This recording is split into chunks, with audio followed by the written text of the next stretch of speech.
வணக்கம் அன்பு தமிழ் உறவுகளே, நான் உங்கள் கணபதி ரவீந்திரன். ஒரு கனவு, ஒரு முயற்சி, ஒரு வெற்றி என்ற தலைப்பினூடாக இன்று ஒரு சிறப்பு சந்திப்பில் உங்களை சந்திப்பதில் மட்டற்ற மகிழ்ச்சி அடைகிறது. நாட்டின் அரசியல் சதுரங்கத்தில் தினமொரு திருப்பங்கள் அரங்கேறி வரும் இந்த அசாதாரண சூழலில் மற்றுமொரு அதிரடியான நேர்காணலுடன் உங்களை சந்திப்பதில் மட்டற்ற மகிழ்ச்சி அடைகிறேன். இன்று நம்மிடையே இணைந்திருக்கும் ஆளுமை சாதாரணமானவர் அல்ல. கொழும்பு முதல் மலையகம் வரை வடக்கு கிழக்கு அகில இலங்கையிலும் தன்னுடைய ஆளுமையினால் ஒடுக்கப்பட்ட விளிம்பு நிலை மக்களின் சிவில் உரிமைக்காகவும் தமிழ் மொழி உரிமைக்காகவும் நாடாளுமன்றத்துக்கு உள்ளேயும் வெளியேயும் உரக்க குரல் கொடுக்கின்ற ஒரு அசாதாரண மனிதர் மனோ கணேசன் அவர்கள். அரசியல் கைதிகள் விடுதலை, பயங்கரவாத தடை சட்டத்திற்கு எதிரான சாட்டியடி விமர்சனங்கள் மற்றும் மாகாண சபை தேர்தல் நிதி விவகாரங்கள் என தற்போதைய புதிய அரசாங்கத்தின் நகர்வுகளை மிக உன்னிப்பாக அவதானித்து மக்கள் மன்றத்தில் கொழும்பு, மலையகம், வடக்கு கிழக்கென அகில இலங்கைக்குள்ளும் ஆளுமையை வெளிப்படுத்துகின்ற ஒரு அசாதாரண அரசியல்வாதியாக இருப்பவர் மாண்புமிகு மனோ கணேசன் அவர்கள். ஒரு உருவம் பல தோற்றம் என்பதைப் போல மிக பிரபலமான ஒரு தொழில் அதிபராக, ஒரு திரைப்பட தயாரிப்பாளராக, அரசியல் ஆளுமை மிக்கவராக பல்வேறு ஆளுமைகளை கொண்ட அன்பு நண்பர் அருமை சகோதரர் மனோ கணேசன் அவர்களை ஆதி தொலைக்காட்சிக்காக சந்திப்பதில் மட்டற்ற மகிழ்ச்சி அடைகிறேன். உங்களுக்கு இனிய மாலை வணக்கம் மனோ கணேசன் அவர்களே. வணக்கம். வணக்கம் ஆதி, வணக்கம் ரவி. உண்மையிலே இந்த நிகழ்வில் அறிமுக உரையிலே என்னை பற்றிய உங்கள் வார்த்தைகள் பெருந்தன்மையாக இருந்தன. அது உண்மையா இல்லையா என்பதை வரலாறு பதிவு செய்யக்கூடும். நிச்சயமாக இல்லாதது ஒன்று இல்லை என்பதை போல உங்களில் இருக்கின்ற அத்தனை ஆளுமைகளையும் நாங்கள் சொல்லியிருக்கிறோம். நன்றி. மனோ கணேசன் என்னும் மிகப்பெரிய ஆளுமை பல்வேறு ஆளுமைகளை தன்னகத்தை கொண்டிருந்தாலும் அரசியல் என்று பார்க்கின்ற பொழுது எத்தனை ஆட்சிகள் மாறினாலும் எத்தனை கட்சிகள் மாறினாலும் தான் கொண்ட கொள்கையில் இருந்து இம்மியும் மாறாமல் தன்னுடைய மக்களுக்காக ஒரு தாழ்நிலையில் வாழக்கூடிய மக்களுக்காக குரல் கொடுக்கின்ற ஒரே ஒரு அரசியல்வாதி என்று உரத்து சொல்லக்கூடிய ஆளுமை மிக்க மனோ கணேசன் அவர்களை அவருடைய அரசியல் பற்றி பேசுவதிலே மகிழ்ச்சி அடைகின்றோம். உங்களிடம் ஒரு கேள்வி. நீங்கள் ஒரு தொழிலதிபராக இருக்கிறீர்கள், திரைப்படத்துறையில் இருக்கிறீர்கள். ஆனால் 20 ஆண்டுகளுக்கு மேலாக கோலோச்சுகின்ற அரசியல் துறையிலே நீங்கள் சாதித்தது என்று எண்ணுகின்றது எது? நீங்கள் சொல்லிவிட்டீர்கள். விளிம்புநிலையில் வாழக்கூடிய மக்களை பிரயத்தப்படுத்துகிறேன், அவர்களுக்காக போராடுகிறேன், குரல் கொடுக்கிறேன்னு சொன்னீர்களே, அதில் எல்லாம் பழகுகிறதே. அதுதானே? இல்லை, வடகிழக்காக இருக்கலாம், மலையமாக இருக்கலாம், கொழும்பாக இருக்கலாம், அல்ல புலம்பெயர்ந்து வாழக்கூடிய உறவுகளாக இருக்கலாம். எங்கே அவர்களுக்கு துன்பம், துயரம், கஷ்டம் பண்ணிட்டு வருகிறதோ அங்கே மனோ கணேசனின் கரம் நீள்கிறது, குரல் எழுகிறது. அதுதான் சிறப்பு சிறப்பு. நீங்கள் சொன்னது போல தமிழர்கள் என்று மட்டும் பார்க்கிறீர்கள், அது எங்கிருந்தாலும் சரிதான். அருமை அருமை அருமை. உண்மையிலே தமிழர்கள் மட்டும் கூட பார்க்கவில்லை, சிறு திருத்தம் செய்ய வேண்டும். தமிழர்கள் மட்டுமல்ல, நாடு முழுக்க வாழ்ந்து கொண்டிருக்கூடிய ஒடுக்கப்படும் மக்கள், துன்பத்துள்ளாத மக்கள், சிங்களவர்களாக இருக்கலாம், முஸ்லிம் மக்களாக இருக்கலாம், எவராக இருந்தாலும் கூட அவர்களோட குரல் கொடுக்க வேண்டும் என்பதுதான் ஒரு மக்கள் பிரதிநிதியின் கடமை நினைக்கிறது. மட்டுமல்ல, எப்படி சொல்வது உண்டு, மனோ கணேசன் என்ற எனக்கு உள்ளே மனோ சாட்சி என்று ஒருவர் இருக்கிறார். என் மனசாட்சி தான் மனோ சாட்சி. அது என்ன சொல்கிறதோ அப்படி செய்கிறேன். அதுதான் அருமையாக வள்ளுவன் சொல்லுவான், தன்னெஞ்சு அறிவது பொய்யற்க பொய்த்தபின் தன்னெஞ்சே தன்னை சுடும். மனச்சாட்சியின்படி வாழ்கின்ற ஒருவர் மக்களுடைய மனங்களிலே வாழ்வார் என்பதற்கு உடைய வாழ்க்கை ஒரு தக்க உதாரணமாக இருக்கிறது. மக்கள் பிரதிநிதி என்ற ஒரு மகுடத்தை சூடியிருக்கின்ற மனோ கணேசன் அவர்களே, இந்த நீண்ட கால கிட்டத்தட்ட 18 ஆண்டு கால அரசியல் வாழ்க்கை பல்வேறு அரசியல் மாற்றங்களை, பல்வேறு ஆட்சி மாற்றங்களை எல்லாம் பார்த்தவர். அவர்கள் தாழ்த்தப்பட்ட மக்களுக்காக இவர்களாக இருந்தாலும் மக்களுக்காக குரல் கொடுத்தவர் என்ற ஒரு மகத்தான பெருமையை பெற்ற நீங்கள் கடந்த 2 ஆண்டுகளாக ஏற்பட்டிருக்கின்ற மாற்றம், எத்தகைய மாற்றத்தை மக்கள் மத்தியில் ஏற்படுத்தி இருக்கிறது நீங்கள் சொல்ல வேண்டும். இல்லை, நான் எப்பொழுதுமே அரசியலிலே எவரை நம்புவதில்லை, விலை போவதும் இல்லை. அது அடிப்படை. இந்த வரலாறிலே பல அரசாங்கங்களை, பல தலைவர்களை, ஜனாதிபதிகளை, பிரதமர்களை, அமைச்சர்களை சந்தித்திருக்கிறேன். என்னுடைய நண்பர்கள் தான் எனக்கு. இவரும் எனக்கு எதிரி கிடையாது. ஆனால் யாரை நான் நம்புவதில்லை என்றால் எங்கள் மக்கள் அத்தகைய அளவுக்கு துன்பங்களை, திட்டமிட்ட துன்பங்களை கொண்டிருக்கிறார்கள். ஆகவே நம்பி ஆசை வாங்க முடியாது. வரலாறு முழுக்க பார்த்தால் பல சந்தர்ப்பங்களில் எங்கள் மக்கள் துன்பத்துக்கு துயரத்துக்கு உள்ளாக்கப்பட்டிருக்கிறார், திட்டமிட்ட துன்பத்துக்கு துயரத்துக்கு உள்ளாக்கப்பட்டிருக்கிறார். ஆகவே இன்றைய சூழல் பரவாயில்லை, அமைதி நிலவுகிறது. ஆனால் அந்த அமைதி புயலுக்கு முன்னாலே வரக்கூடிய அமைதியா, ஆனால் நிம்மதிக்கு முன்னாலே வரக்கூடிய அமைதியா என்று தெரியவில்லை. பார்ப்போம். ஆகவே கவனமாக எடுத்துக் கொண்டிருக்கிறோம், அவ்வளவுதான். நல்லது திரு மனோ கணேசன் அவர்களே, மிக முக்கியமான ஒரு கேள்வி உங்களிடம் கேட்க வேண்டும் இந்த மனதில் எழுகிறது. அதாவது மலையக மக்கள் என்று சொன்னால் இலங்கையின் ஆரம்ப கால வரலாற்றை பார்த்தீர்கள் என்றால் எந்த ஒரு பொருளாதார விருத்தியும் இல்லாமல் வளர்ச்சியும் இல்லாமல் இந்த காலகட்டத்தில் அங்கு வெளியிலிருந்து கொண்டு வரப்பட்ட மக்கள் தங்களுடைய இரத்தம் சிந்தி தங்களுடைய கடினமான உழைப்பை சிந்தி இந்த நாட்டின் வருமானத்தை இன்னும் பெருக்க வேண்டும் என்பதற்கு அயராது உழைத்த மக்கள். ஆனால் அவர்கள் ஒதுக்கப்பட்ட நிலையிலே அவர்கள் ஆற்றிய பணிகள், அவர்கள் ஆற்றிய தியாகங்கள் எதுவுமே எடுத்துக்கொள்ளப்படாமல் ஒரு காலகட்டத்திலே மக்கள் வெளியேற்றப்பட்டார்கள். ஆனால் இன்று ஒரு அளவுக்கு நல்ல நிலையில் வாழ்வது போல காட்சி அளிக்கப்படுகிறது.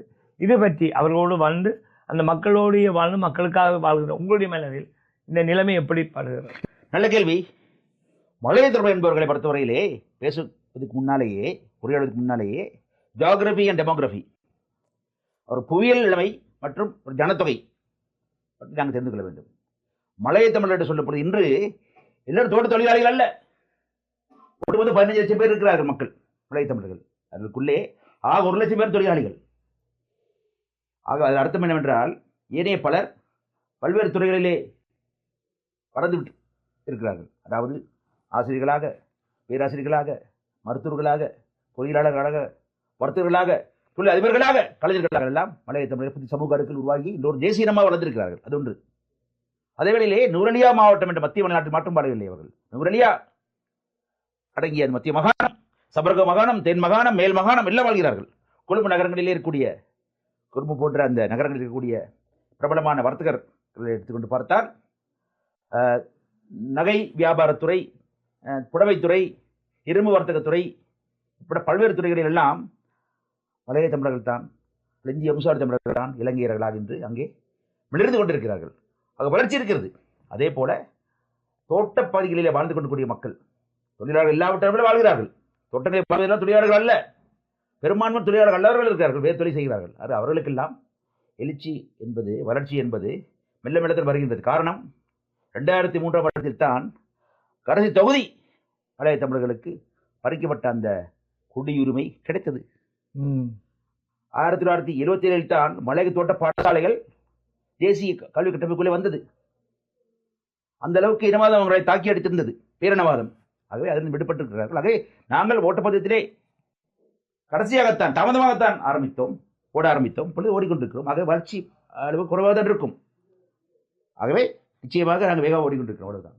அழகாக வள்ளுவன் சொல்வான், எப்பொருள் யார் யார் வாய் கேட்பினும் அப்பொருள் மெற்பொருள் காண்பது அறிவு. நீங்கள் தொடர்ச்சியாக மலையக மக்களுக்காக குரல் கொடுத்து கொண்டே வருகிறீர்கள். அண்மையில் பிரித்தானியா, இந்தியா பிரதிநிதிகளை சந்தித்து அவர்களுக்கு முன்னால் நீங்கள் ஒரு கோரிக்கையை வைத்திருந்தீர்கள். அந்த கோரிக்கை என்ன என்பதை நீங்கள் இப்பொழுது கூற வேண்டும் என்று நான் ஆசைப்படுகிறேன். ரவி, வள்ளுவனை சுட்டி பேசினீர்கள் இருக்கிறார் வள்ளுவன் ஆதி கலையகத்திலே.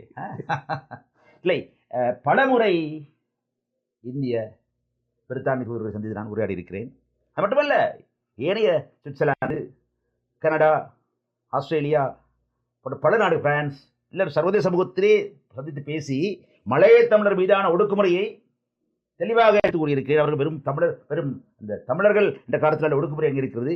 அந்த பேரினவாதம் என்பது வடகிழக்கில் மாத்திரமல்ல, மலையத்திலும் அது பிரயோகிக்கப்படுகிறது என்பதை எடுத்து கூறியிருக்கிறது. அது மட்டுமல்ல, வேறு தொழிலாளர்கள் மட்டுமல்ல, அவர்கள் பிரச்சனை, அரசியல் பிரச்சனை, அரசியல் தேவைகள் இருக்கின்றன என்பதையும் எடுத்து காட்டியிருக்கு. அது ஒன்று இருக்க, இந்திய அரசுடன் கடந்த வருடம் இலங்கைக்கு வந்த இந்திய பிரதமர் நரேந்திர மோடி அவர்களிடம் உரையாடி இருக்கிறேன். எங்கள் கட்சி தூதுக்குழுவை தலைமை தாங்கி சென்று பொழுது உரையாடி இருக்கிறேன். அது தவிர வெளிவிவகார அமைச்சர் ஜெய்சங்கர் தொடர்ச்சியாக இந்தியாவின் தூதுவராக இலங்கை இருக்கக்கூடிய சந்தோஷ் ஜா பேசியிருக்கிறேன். பலமுறை பேசியிருக்கிறோம். ரஷ்யாவுக்கு கேட்ட பெரிய விஷயம் என்னவென்றால், இந்தியாவில் முறை இருக்கிறது, OCI, OC citizen of India, இந்திய வம்சாவளி சார்ந்த மக்கள் வெள்ளர்களை வாழும் பொழுது அவர்களுக்கு இந்திய ஓசி என்ற அட்டையை கொடுக்கும். அந்த இரட்டை குடியுரிமை அங்கே கிடையாது, முறை இல்லை. ஆக ஓசிஐ முறை தான் இருக்கிறது. அந்த முறை, அந்த அட்டை கிடைக்குமானால் அது அது அது பெற்றிருக்க, அந்த அந்தஸ்து பெற்றிருப்பவர்கள், அது ஒரு அந்தஸ்து தான், குடியுரிமை என்று சொல்லப்பட்டால் கூட அந்தஸ்து தான். மற்றவர்கள் இந்தியாவில் சென்று வாக்களிக்க முடியாது. அங்கு கோர முடியாது. அங்கு கோரி தேர்தலில் வெற்றி பெற்று சிஎம்பிஎம் ஆக முடியாது. ஆகவே அது மட்டும் இல்லை, விவசாய நிலங்களை மட்டும் வாங்க முடியாது. தவிர ஏனைய எல்லா உரிமைகளையும் இந்திய குடிமக்களுக்கு இருக்கக்கூடிய உரிமைகள் கிடைக்கும். அந்த விஷயம் இலங்கைக்கு குறிப்பிட்ட பிரிவினருக்கு மட்டும்தான் கிடைத்துக் கொண்டிருந்தது. அதை மாற்றி அது முறைமை எளிமைப்படுத்தி இலங்கையின் ஆவணங்களையும் அங்கீகரித்து அது மூலமாக இந்திய குடி வம்சாவளி நிரூபிக்க முடியுமானால் அவர்களுக்கு அந்த ஓசியை அந்தஸ்து கிடைப்பதற்கான வழிமுறையை எளிமைப்படுத்தியிருக்கிறோம். அதை ஏற்றுக்கொண்டு இந்திய பிரதமர் நரேந்திர மோடி, வெளியுறவு அமைச்சர் ஜெய்சங்கர் மற்றும் இந்தியாவின் இலங்கையில் உள்ள தூதுவர் சந்தோஷ் ஜா உட்பட பலர் பங்களித்து அதை செய்து கொடுத்திருக்கிறார்கள். அது இந்தியா பொறுத்தவரையில்லை. மனோ கணேசன் அவர்களே, அருமையாக பதிலளித்திருக்கிறீர்கள். இது பலருக்கு பயனுள்ள ஒரு பதிலாகவும் இருக்கும். இப்பொழுது உங்களிடம் இன்னும் ஒரு கேள்வி. நான் ஆரம்பத்தில் கேட்ட போல பிரித்தானிய பிரதிகளையும் சந்தித்தீர்கள். அவர்களிடம் நீங்கள் முன்வைத்த கோரிக்கை என்ன? இலங்கையில் உள்ள பிரித்தானிய தூதுவர் பெட்ரிக் என்ற நண்பர், அவர் சந்தித்து பேசியிருக்கிறோம், பலவரை பேசியிருக்கிறோம். இந்த பேச்சின் அடிப்படை என்னவென்றால், பிரித்தானியா தனது பொறுப்புகளை தப்பிவிட முடியாது. moral responsibility towards our community than anybody else. அவர்கள் தானே கிழக்கிந்திய கம்பெனி என்ற அடிப்படையிலே பிரித்தானியா தான் தென்னிந்தியாவில் இருந்து இலங்கைக்கு மலைய தமிழர்களை கொண்டு வந்து தேயிலை தோட்டங்களையும் ரப்பர் தோட்டங்களையும் உருவாக்கினார்கள். உண்மைதான் இது. இதே மாதிரி தான் பிஜி, மொரீஷியஸ், தென்னாப்பிரிக்கா, சிங்கப்பூர், மலேசியாக்கெல்லாம் சென்றார்கள். அங்கெல்லாம் பூர்வீக தமிழர்கள் இருக்கவில்லை. ஆகவே அது இனவாத வரம்பு மீது பிரயோகிக்கப்படவில்லை. ஆனால் இலங்கையில் அப்படி அல்ல. பூர்வீகமாக வடகிழக்கில் ஈழத்தமிழர்கள் வாழ்ந்த காரணத்தினாலே அவர்களுக்கு எதிராக சிங்கள பேரினவாதம் இனவாத பிரயோகித்த காரணத்தினால், ஒடுக்குமுறை பிரயோகித்த காரணத்தினாலே அங்கு இருதரப்பின் முரண்பாடு ஏற்பட்டு ஆயுத போராட்டம் வந்தது. உண்மைதான், அது வரலாறு தானே. அது இன்று யுத்தமில்லை, ஆனால் யுத்தத்துக்கான காரணங்கள் அப்படி நிலவுகின்றன. என்ன சொல்கிறேன் என்றால், அந்த அந்த இனவாதிகள் பேரினவாதிகள் பொறுத்தவரையிலே ஈழத்தமிழர்களும் சரி, மலைய தமிழர்கள் தமிழர்கள் தான். அதே கோபத்தை இங்கே காட்டினார்கள். அந்த காரணத்தினாலே தான் சிங்கப்பூரிலே, மலேசியாவிலே, பிஜியிலே வளர்ந்து விட்ட அந்த மலைய தமிழர்கள், இந்திய வம்ச தமிழர்கள் அந்த அந்தஸ்து, அந்த வளர்ச்சி இலங்கையில் கிடைக்கவில்லை. இங்கே கால உரிமை பெரிய பிரச்சனை இருக்கிறது. அதுக்கான மூல காரணம் யார்? பிரித்தானியா தானே. தப்பிவிட முடியாது. பிரித்தானியா ராணியோ ராஜாவோ தப்பிவிட முடியாது. அந்த ராணி இருந்தால் இப்ப ராஜா இருக்கிறார், தப்பிவிட முடியாது. அதுதான் உண்மை. ஆகவே அந்த பொறுப்பு உணர்ந்து சொல்லியிருக்கிறேன். அது மட்டுமல்ல, பெட்ரிக் தூதுவர் இங்கே இலங்கை தூதுவர் வருவதற்கு முன்னாலே ஹோம் ஆபீஸிலே பிரித்தானியாவில் லண்டனிலே மாடர்ன் ஸ்லேவரி என்ற விஷயத்துக்கு பொறுப்பாக இருந்தார். அது கண்காணிப்பு பொறுப்பாக இருந்தார். மாடர்ன் ஸ்லேவரி தெரியும். Modern slavery is prevailing in up country, இல் கண்ட்ரி சொல்லியிருக்கிறவருக்கு. ஆகவே அவர்கள் முன் வந்து சமூக வளர்ச்சி திட்டங்களுக்கு, தொழில் திட்டங்களுக்கு, மனித உரிமை திட்டங்களுக்கெல்லாம் மலையத்திலே முன்னுரிமை கொடுத்து உதவிட வேண்டும் என்று கோரிக்கை விடுத்திருக்கிறேன். எல்லாரும் வழக்கு போடுவோம். வழக்கு போடல, எங்களுக்கு சொல்லியிருக்காங்க. சொன்னேன், சிரித்துக்கொண்டே சொன்னேன், வழக்கு போடலாம். பிரித்தானியில் வந்து வழக்கு போடுவோம் நாங்கள் சொல்லியிருக்கேன். உண்மையிலேயே உங்களுடைய பேசிய ஒவ்வொரு விடயங்களும் ஆணித்தரமாக அருமையான பாடல்களாக இருக்கிறது. இந்த வழியில் என்னுடைய ஞாபகத்துக்கு வர இன்னும் ஒரு விடயம், உங்களுக்கு மனித உரிமை காவலர், சுதந்திர காதலர் என்கின்ற 2 பட்டங்கள் வழங்கப்பட்டதாக அறிகிறேன். அதை பற்றி கொஞ்சம் சொல்லுங்க. இல்லை, ஒரு பட்டம் தான், சுதந்திர காவலர் தான். சுதந்திர காவலர் இண்டிபெண்டன்ஸ் பட்டத்தை வழங்கியது கண்டலிச்ச ரைஸ். கடந்த காலத்திலே அமெரிக்காவிலே யுஎஸ் அரசாங்கத்தின் வெளிவிவகார அமைச்சராக, ஸ்டேட் செக்ரட்டரியாக இருந்தவர். அந்த நேரத்தில் தான் இலங்கையிலே 2005 10 வரை கொடும் யுத்தம் நிகழ்ந்தது. யுத்தத்தின் போது ஈழத்தமிழ் சகோதர உடன்பிறப்புகள் பலர் வன்னியிலே அங்கு சிக்கிக் கொண்டார்கள் யுத்தத்திலே. இன்னும் ஒரு பகுதியை உங்களை போன்றவர்கள்லாம் வெளிநாடுகளுக்கு புலம்பெயர்ந்து விட்டார்கள். இடையில சிக்கிக்கொண்ட பலர் அடைக்கலம் தேடி கொழும்புக்கு வந்தார்கள். கொழும்பிலே வந்து அடைக்கலம் தேடி வாழ்ந்த பொழுது அவர்கள் எதிராக அன்றைய அரசாங்கம், ராஜபக்ச அரசாங்கம் துணையுடன் குழுக்கள் உருவாகி, அரசு பயங்கரவாத குழுக்கள் உருவாகி வெள்ளவேன் கொண்டு அவர் கடத்தினார்கள். கடத்தப்பட்டவர்கள் தினசரி 10-12 பேர் கடத்தப்படுவார்கள். கடத்தப்பட்ட பொழுது கடத்தப்பட்டவர்கள் அடுத்த சில தினங்களிலே சடலங்களாக காணப்படுவார்கள். அவ்வளவு கொடுமை இருந்தது. மட்டுமல்ல, வர்த்தகர்கள் பயன்படுத்தப்பட்டார்கள். கப்பம் பெறப்பட்டது. வகை தொகையில் கைது செய்தார்கள். வகை தொகையில் கைது செய்து பஸ் வண்டியில ஏற்றி, ஒரு இரவிலே ஏற்றி, பெண்கள் இரவு அணியும் ஆடையுடன் பலவந்தமாக பஸ் வண்டியில் ஏற்றப்பட்டு திருகோணமலை, யாழ்ப்பாணம், நுரேலியா போன்ற பகுதிகளுக்கு அனுப்பப்பட்டார்கள். அவ்வளவு கொடுமை நிகழ்ந்தது. அதற்கெல்லாம் தெருவில் இறங்கிய இருவர் இருக்கிறார். ஒருவர் என் நண்பன் நடராஜ ரவிராஜ், அடுத்தது மனோ கணேசன். ரவியை கொலை செய்து விட்டார்கள். என்னை கொலை செய்ய முடியவில்லை. பலபடி துடித்து தேடி பார்த்தாலும் முடியவில்லை. தப்பிவிட்டேன் நான், அவ்வளவுதான். ஆகவே அதெல்லாம் மனதில் கொண்டு தான் அமெரிக்கா அரசாங்கம் எனக்கு அந்த சுதந்திர காவலர் விருதை அளித்தது. அந்த விருதுகளை தூக்கி கொண்டு தெரியவேன் அல்ல நான். அது மட்டுமல்ல, அமெரிக்கா சம்பந்தமாக எனக்கு தனிப்பட்ட ஒரு அபிப்பிராயம் இருக்கிறது. அவர்களும் சுதந்திர பல நாட்டுகள் சுதந்திரங்களை களவாடுபவர்கள் எனக்கு தெரியும். ஆகவே அந்த விருது எனக்கு பெரிய தெரியவில்லை. ஏதாவது சொல்கிறேன், அவ்வளவுதான். அருமை சிறப்பாக சொன்னீர்கள். ஒரு உண்மையான உழைப்பாளிக்கு பட்டம், பதவி, புகழ் தேவையில்லை. தான் மக்களுக்காக சேவை செய்ய வேண்டும் என்ற மகத்தான எண்ணம் கொண்டவர்களுக்கு உங்களுடைய பதில் அருமையாக அமைந்திருக்கின்றது. இன்னும் ஒரு கேள்வி உங்களிடம். நீங்கள் முன்பு தேசிய சகவாழ்வு மற்றும் உத்தியோகபூர்வ மொழிகள் அமைச்சராக இருந்தீர்கள். தற்போதைய அரசாங்க நிர்வாகத்தில் தமிழ் மொழி உரிமை முழுமையாக அமுல்படுத்தப்படுகிறதா? இலங்கை வரலாற்றிலே எப்பொழுதுமே தமிழ் மொழிக்குரிய அந்தஸ்து எப்பொழுதும் கிடைத்ததில்லை, அது உண்மை. ஆனால் இலங்கையிலே 1987 வருடத்திலே அந்த 13ஆம் திருத்தம் என்று சொல்வார், அது மூலமாக மாகாண சபை வந்தது, எல்லோருக்கும் தெரியும். அதற்கு பிறகு அதோடு மட்டுமல்ல, 16ஆம் திருத்தம் என்று ஒன்று வந்தது.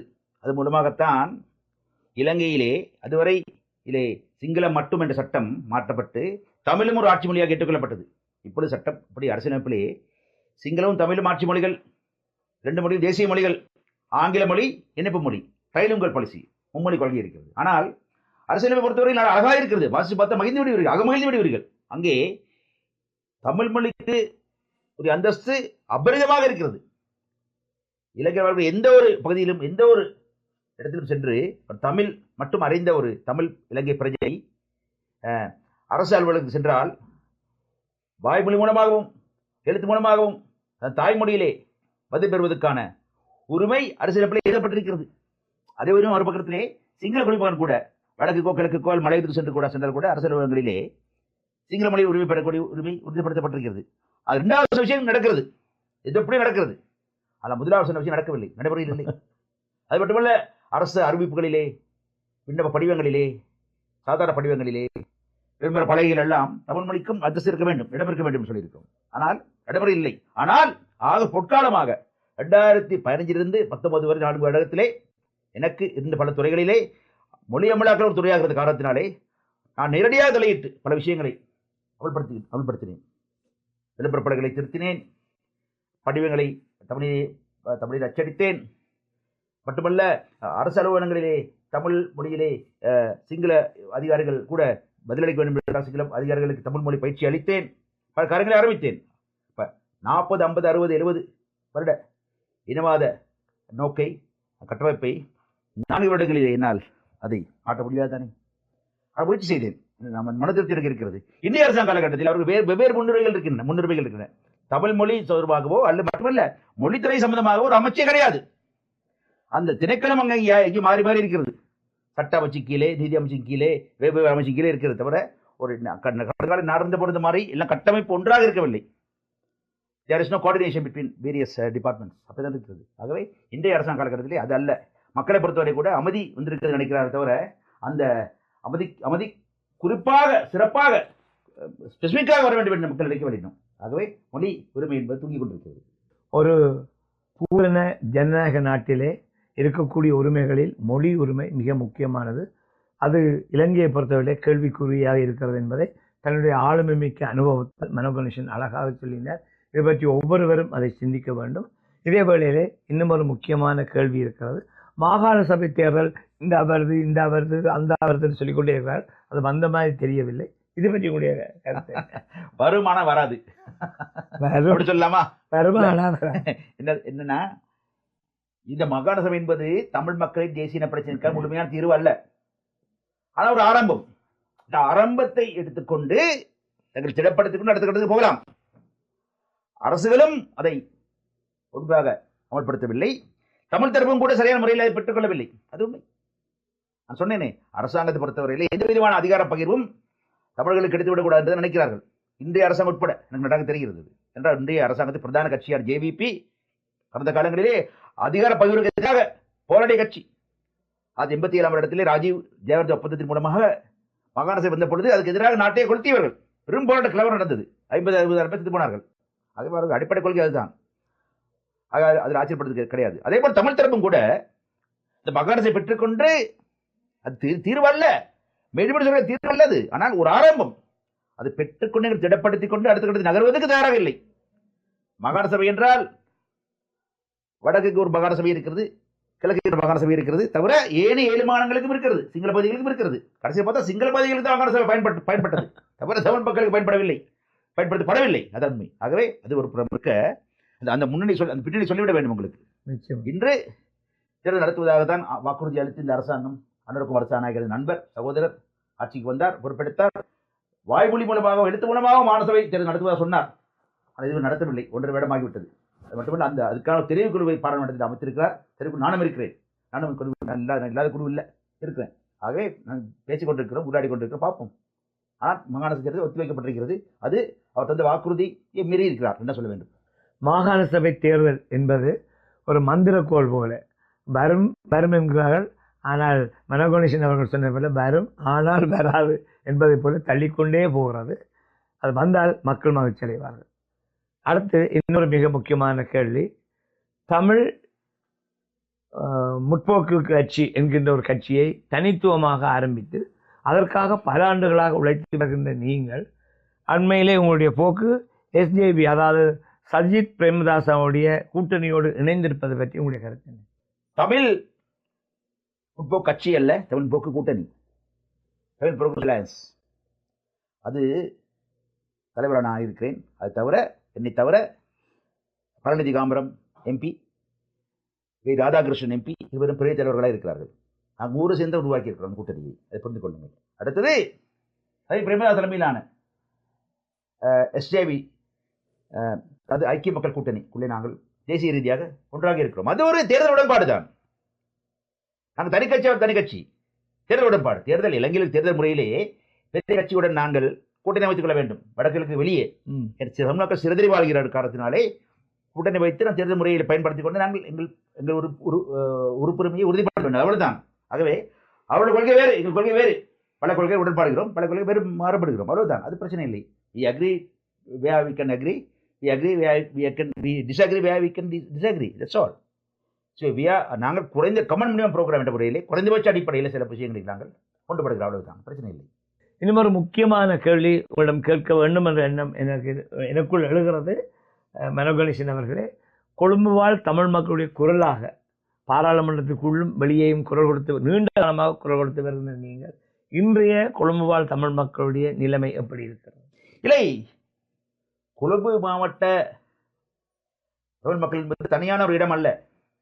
வடகிழக்கு ஈழத்தமிழர்கள், மலையத்திலே மலைய தமிழர்கள், கொழும்பிலே கொழும்பு தமிழர்கள் என்று இருப்பதாக நினைக்காதீர்கள். மலைய தமிழர்கள் ஈழத்தமிழர் என்பது 2 வரலாறு இருக்கிறது. இருவரும் சேர்ந்தால் இலங்கை தமிழர்கள், இலங்கை தமிழர்கள் தான். ஆனால் கொழும்பு தமிழர்கள் விசேடமான ஒரு இடம் அல்ல, அது ஒரு பிரதேசம் அவ்வளவுதான். அங்கே மலையத்தில் இடம்பெயர்ந்த மக்கள் வாழ்கிறார்கள், தமிழர்கள் வாழ்கிறார்கள். வடகிழக்கு இடம்பெயர்ந்த தமிழர்கள் வாழ்கிறார்கள். நான் சொன்னேனே உங்களுக்கு வரலாறு சொன்னேன், கருப்பு வரலாறு சொன்னேனே. அங்கே கடந்த நெருக்கடியான காலகட்டத்திலே அங்கே அடைக்கல புகுந்த ஈழத்தமிழர்களுக்கு எதிராக நிகழ்த்தப்பட்ட அந்த மனிதருமை அகோரங்களை எல்லாம் எதிர்த்து போராடினேன் நான். ஆகவே கொழும்பு மக்கள் எப்பொழுதுமே ஒரு காவலனாக இருந்திருக்கிறேன். நான் இப்பொழுது இருந்து கொண்டிருக்கிறேன். ஒருவேளை போர் வந்தால் காவலனுக்கு தேவை வேலை அதிகம், போர் இல்லாவிட்டால் காவலன் தேவை இல்லாமல் இருக்கும். ஆனால் காவலன் தான், அவ்வளவுதானே. அது பிரச்சனை இல்லை. ஆகவே கொழும்பிலே வரக்கூடிய மக்களுக்கு ஏனைய மக்களைப் போலவே அந்த அர்பன் ஏரியான நகரிய பிரதேச காரணமாக பிரச்சனைகள் இருக்க தான் செய்கின்றன, இருக்கும். அதுக்கு நாங்கள் தீர்வு கண்டு கொண்டு தான் இருக்கிறோம். எல்லாம் இல்லை. கல்வி பிரச்சனை, பாடசாலை வேண்டும், பாடசாலை வசதிகள் வேண்டும், கட்டிடங்கள் வேண்டும். அதே போல மக்களுக்கு வாழ்வதற்கான இது வேண்டும், வீடு வசதி வேண்டும், தொடர்பாடு வீடு வேண்டும். கடந்த முறையெல்லாம் வடகொழும்பிலே இல்லை சேரி பகுதியில் சொல்வார், குடிசை பகுதியில் சொல்வார். அங்கெல்லாம் தமிழர்கள் முஸ்லீம்கள் தான் அதிகமாக வாழ்கிறார்கள். அவர்களுக்கு அதற்கு தேவையாக எங்களது ஆட்சி காலத்திலே 13,000 வீட்டு மனைகளை நாங்கள் அமைத்தோம். இந்த வடகொழும்பிலே அது பின்தங்கிய பகுதியிலே, மக்கள் வாழும் பகுதிகளிலே கணிசமாக பின்தங்கிய குடிசை பகுதி இல்லாமல் போய்விட்டன. பல விஷயங்கள் இருக்கின்றன. அது செய்து கொண்டு தான் இருக்கிறோம். அது காவலனாக குரல் கொடுக்கும் காவலனாக, பிரச்சனை வந்தால் களத்துக்கு செல்பவனாக இருக்கிறேன். அது பிரச்சனை இல்லை. அதே போல எங்கே எப்பொழுது எந்த மக்கள் நெருக்கடி அதிகரிக்கிறதோ அது மக்களுக்கு செல்ல வேண்டிய தேவைப்பாடு இருக்கிறது. இப்பொழுது அதிக நெருக்கடி சந்திப்புக்கு அதிக மக்கள் மலைய மக்கள் தான். அது காணியுரிமை என்பது பிரதான பேசு பொருளாக இருக்கிறது. அது பேசுபொருள் ஆக்கியது நாங்கள் தான். காணி உரிமை அது செய்கிறோம். நிச்சயமாக மக்களுக்கு காணி உரிமை தர வேண்டிய கடப்பாடு இருக்கிறது. காணி உரிமை கிடைக்காத வரைக்கும் மலையக மக்கள் குடியுரிமை முழுமையாகாது. அதை ஆண்டகுமாரம் சொல்லியிருக்கிறேன் நான். கொழும்பு வாழ் தமிழ் மக்களுடைய மக்கள் சார்ந்த கேள்விகளுக்கு அருமையான பதிலளித்திருந்தது. அது சார்ந்து இன்னும் ஒரு கேள்வி இருக்கிறது. அதாவது இந்த லயம் குடியிருப்புகள், உங்களுக்கு தெரியும், மலையகம்னு சொன்னாலே அதிக அளவு மக்கள் லயத்தில் தான் வாழ்கிறார்கள். அந்த லயத்தில் வாழ்கிற மக்களுடைய தோட்ட தொழிலாளர்கள் காணி உரிமை மற்றும் தனி வீட்டு திட்டம் தற்போதைய பொருளாதார நெருக்கடியால் முடங்கியுள்ளது என்ற ஒரு விமர்சனம் எழுப்பப்பட்டிருக்கிறது. அதை பற்றி உங்களுக்கு கருத்து? முடங்கியுள்ளதுதான் உண்மைதான். ஆனால் பொருளாதார காரணங்களுக்காக அல்ல. அரசு பணம் செலவழிக்க தேவை கிடையாது. இந்தியாவின் பிரதமர் நரேந்திர மோடி அவரிடம் பேசி பல விஷயத்தில் ஒன்று பேசி 14,000 வீடுகளை 14,000 கட்டுவதற்கான தோட்டப்பகுதியில் கட்டுவதற்கான உத்தரவாதத்தை நாங்கள் எங்கள் ஆட்சியின் போது வாங்கினோம். இவர்கள் நாங்கள் தான் வாங்கினோம். வாங்கி இப்பொழுது அரசாங்கம் கொடுத்திருக்கிறோம். இந்த அரசாங்கம் கொடுத்திருக்கிறோம். அரசாங்கம் தான் செய்ய வேண்டும் அதை. ஆகவே பணம் தயாராக தான் இருக்கிறது. ஒரு வீட்டுக்கு ஏற்கனவே இலங்கை ரூபாய் 28 லட்சம் ரூபாய் ஒதுக்கப்பட்டிருக்கிறது. இந்திய அரசு தயாராக இருக்கிறது. பணத்தை வைத்து தயாராக இருக்கிறது. ஆனால் காணி டெல்லியிலிருந்து கொண்டு வர முடியாது, சென்னையிலிருந்து கொண்டு வர முடியாது. இங்கே தான் காணி தர வேண்டும். ஆகவே தோட்டங்களில் காணியை ஒதுக்கி தர வேண்டிய கடப்பாடு நண்பர் அனுர்குமார் சானாக இருக்கிறது. ஆகவே நரேந்திர மோடி பணம் தருகிறார், அன்று கட்டுகிறார். ஆனால் கட்டவில்லையே, அது முடங்கி இருக்கிறது. அதை கட்ட வேண்டும், ஆரம்பிக்க வேண்டும். ஆகவே முடக்கப்படுத்தார். முடக்கத்துக்கு காரணம் நாங்கள் அல்ல, மோடியும் அல்ல, மனோகணேசனும் அல்ல, அனுர்குமார் சானாக. என்னுடைய கேள்விகள் அனைத்திற்கும் அருமையாக, சிறப்பாக, அற்புதமாக பதில் அளித்திருந்தீர்கள். நன்றி.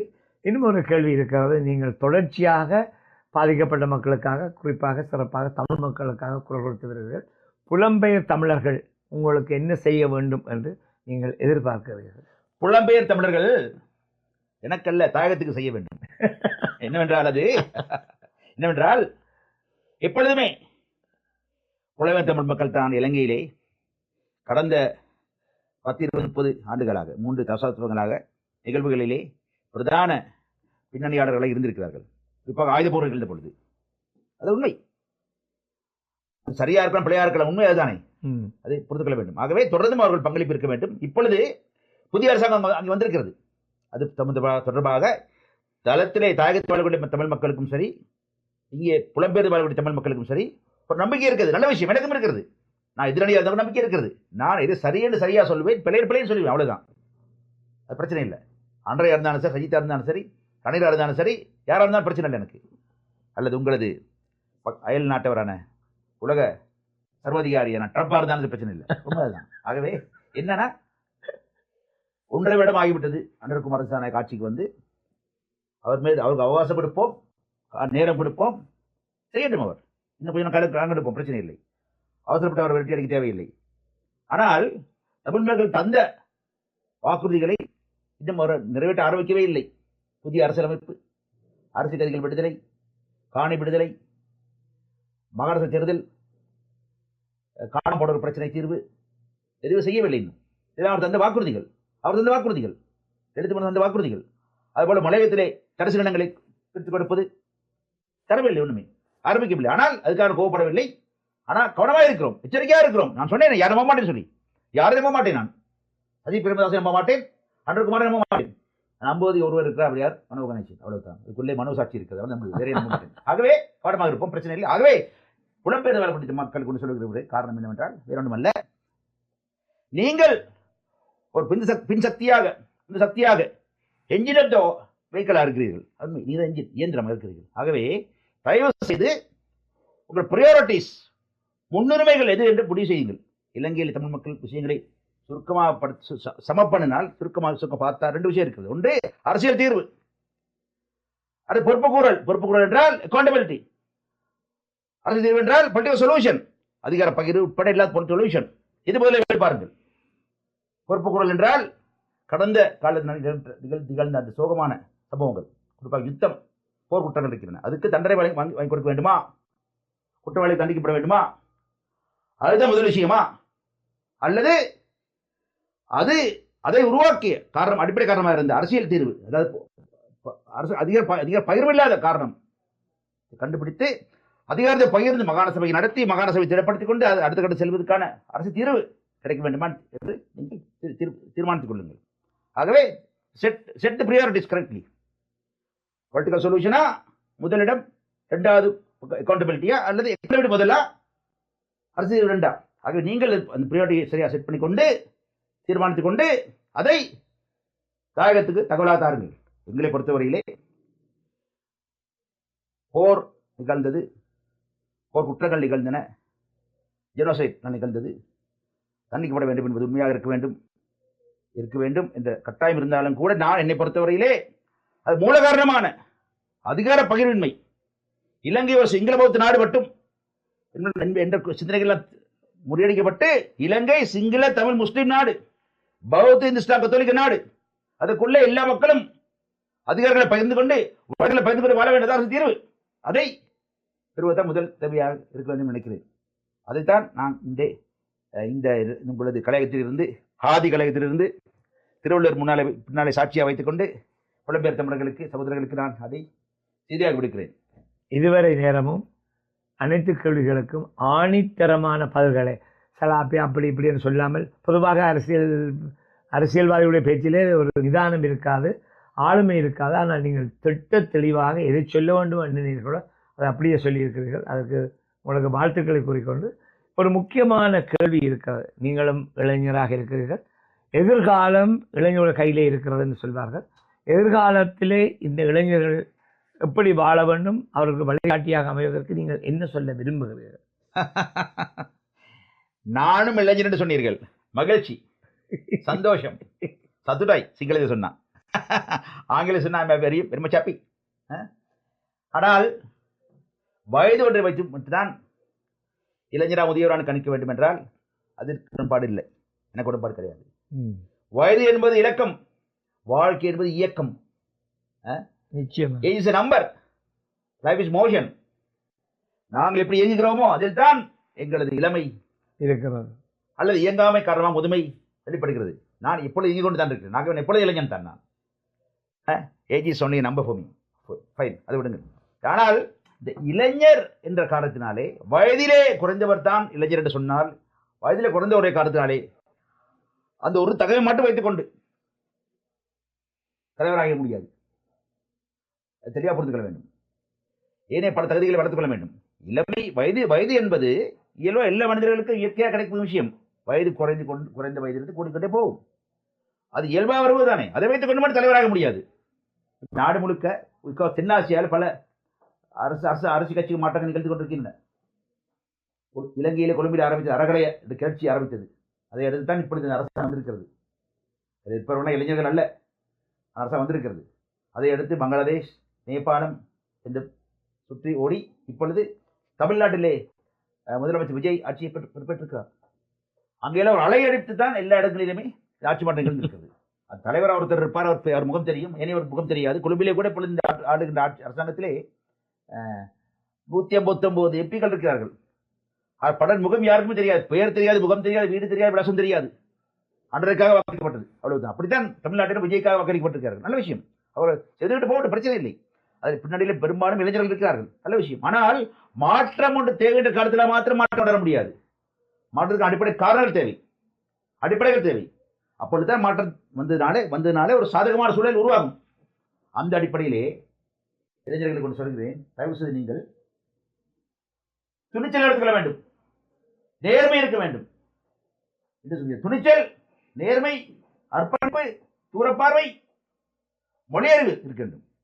தமிழ் மட்டும் போதாது, தமிழர்களாக தமிழோடு சேர்த்து இலங்கையிலே ஆங்கிலமும் சிங்களமும் கற்க வேண்டும். சிங்கள இளைஞர்கள் தமிழையும் கற்க வேண்டும், சிங்கள இளைஞர்கள் ஆங்கிலம் கற்க வேண்டும். ஆங்கிலம் பொதுவாக உலக மொழியாக இருக்கிறது. அது தவிர நவீன உலக வளர்ச்சிக்கு இணையாக ஈடுபடும் முறையிலே டிஜிட்டல் நாலேஜ், டிஜிட்டல் சயின்ஸை பற்றி, சோசியல் மீடியா பங்கு பெற்றுவதற்கும், டிஜிட்டல் அறிவு இருந்தால் அது மூலமாக உலக அறிவை பெற்றுக் கொள்வதற்கும் கையிலே கைபேசி இருந்தால் போதும். இது மூலமாக உலகத்தை கை அடக்குகிறது. இங்கே உலகம் தெரிந்து கொள்ளலாம். அந்த அறிவெல்லாம் இருக்கு. அங்கே இந்த அறிவெல்லாம் பெற்றுக்கொண்டால்தான் தான் தலைவராக இருப்பதற்கு தயாராகிறார்கள் அர்த்தம். அதை விட்டுவிட்டு வெறுமனை வயது குறைந்து விட்டது, நான் குறைந்த வயதில் இருக்கிறேன், 18 வயது, 20 வயது, 30 வயது என்று நினைத்துக் கொண்டு அந்த காலத்தால் மாத்திரம் தலைவனாக முடியாது. அது பிழை, அப்படி அல்ல, அது சரியான தலைமையாக முடியாது. ஆகவே நான் சொல்லி அந்த தகமைகளை வளர்த்துக் கொள்ளுங்கள் என்று மனப்பூர்வமாக அன்புடன் சந்தோஷமாக மகிழ்ச்சியுடன் நான் தெரிவித்துக் கொள்ள விரும்புகிறேன். இவ்வளவு நேரமும் எங்களுடைய கேள்விகளுக்கு எல்லாம் அமைதியாக ஆனால் ஆணித்தரமாக அத்தனை பதில்களையும் சிறப்பாக எங்களுடன் பகிர்ந்து கொண்ட ஒரு மூத்த பழுத்த அனுபவம் மிக்க experience is the best teacher என்பார்கள். அனுபவம் சிறந்த ஆசிரியர். அந்த வகையிலே தன்னுடைய ஆளுமையை அனுபவத்தை எங்களுடன் பகிர்ந்து கொண்ட கௌரவ மனோகணேசன் அவர்களுக்கு உளம் நிறைந்த நன்றிகளை ஆதி தொலைக்காட்சியின் சார்பாக தெரிவிப்பதிலே மகிழ்ச்சி அடைகிறேன். இளைஞர்களை பற்றி நான் ஒரு கேள்வி கேட்ட பொழுது அருமையாக அதற்கு பதில் சொல்லியிருந்தார். அதாவது எண்ணி துணிக்க கர்மம், துணிந்தபின் எண்ணுவதென்பது இழுக்கென்றான் வள்ளுவன். செய்வோமா செய்ய வேண்டாமல் இல்லாமல் செய்ய முடியும், நாங்கள் செய்வோம் என்ற துணிச்சலோடு இளைஞர்கள் ஈடுபட வேண்டும் என்று ஆணித்தரமான பதிலளித்து உங்களுக்கு எங்களுடைய ஆதி தொலைக்காட்சி சார் மீண்டும் மீண்டும் நன்றிகளை கூறிக்கொண்டு உங்களுடைய பயணம் மக்கள் சேவை மகேசன் சேவை என்று மக்களுக்காகவே குரல் கொடுத்து வாழுகின்ற ஒரு மகத்தான அரசியல்வாதியாக உங்களுடைய பணி தொடர வேண்டும். மக்கள் அதன் மூலம் பல பயன்களை பெற வேண்டும் என்று உளமாற வாழ்த்திக் கொண்டு உங்களிடம் இந்த விடைபெறுகிறோம். நன்றி, வணக்கம். நன்றி. உண்மையிலேயே இந்த ஆதி கலையகம் ஒரு மகிழ்ச்சிகரமான ஒரு சந்தோஷமான ஒரு சாயங்காலமாக எனக்கு தோன்றுகிறது. இது தாயகத்துக்கும் இந்த புலம்பெயர் தமிழர்கள் வாழக்கூடிய எங்களது உடன்பிறப்புகளின் உடன் உருவாகக்கூடிய வாய்ப்பை தந்திருக்கிறது. மகிழ்ச்சியாக இருக்கிறது. கருத்துக்களை பகிர்ந்து கொண்டேன். அதை நீங்கள் மனதில் கொள்ள வேண்டும். அதில் சரிகளை எடுத்துக்கொள்ள வேண்டும். பிள்ளைகளை எனக்கு சுட்டிக்காட்ட வேண்டும். அவ்வளவுதான், பிரச்சனை இல்லை. ஆகவே நாங்கள் வளர்வோம், முன்னேறுவோம். இது இந்த ஆதி இதுக்கு அந்த கூடாது. அவ்வளவுதான். தொடர்ந்து இருக்க வேண்டும். மீண்டும் வருகிறேன். வணக்கம். மனோகணேசன்.